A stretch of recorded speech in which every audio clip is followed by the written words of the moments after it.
All right, we're going to go to the second pillar of the DSP magnet, retention. Retention starts on that first interaction. That's why even when you call them, when you express an interest to find out more about them, we want this to be a great experience from day one through the first 6 months.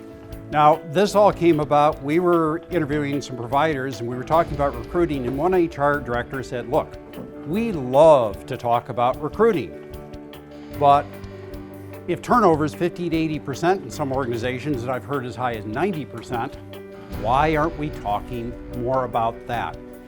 And let's face it, retention is probably the area that can cause you the most damage because you've got the cost. It's frustrating, I know it. You've got people killing themselves working extra shifts. So retention is vital. So Beth, what is your experience? Mine is interviewing. And you're interviewing Christy? Yes. Okay, and you said, what is the first experience of the first interview?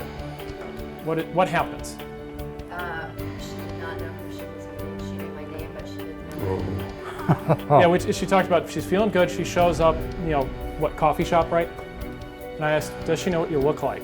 This doesn't have to be overly complex, and it was that like, how did we overlook this? And I get it, I've made similar mistakes too. But what does that do?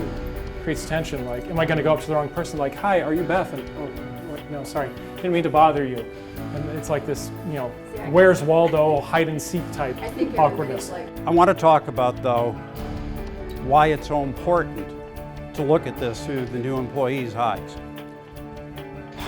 I know, and again, we're sort of getting a little bit into the mind trash. Oh, we get people with ghosts. They show up for the first day of training and they don't show up for the second, or they don't even show up for the interviews.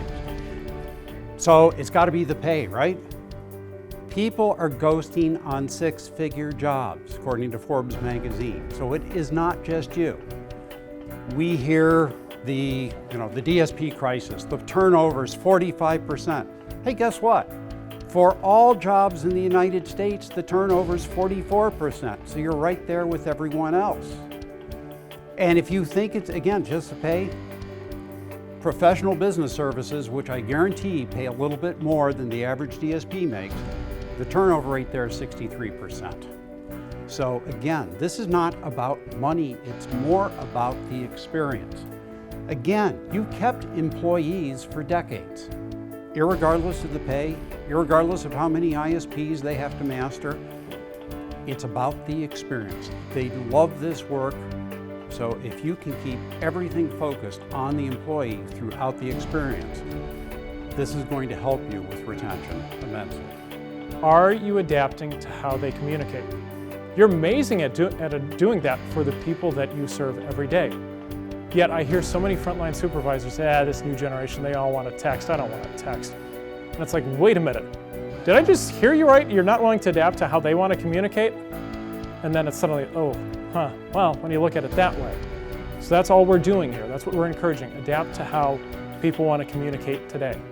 We were talking, so each of our staff in our areas is assigned like a certain amount of people, like 3 people per person. So instead of the ISP reading fee for the whole area, they would just be per that staff person. So it'd be like 3 ISPs, then you follow that staff person to really put what is in the ISP into practice. Cool. That's definitely a big improvement. And then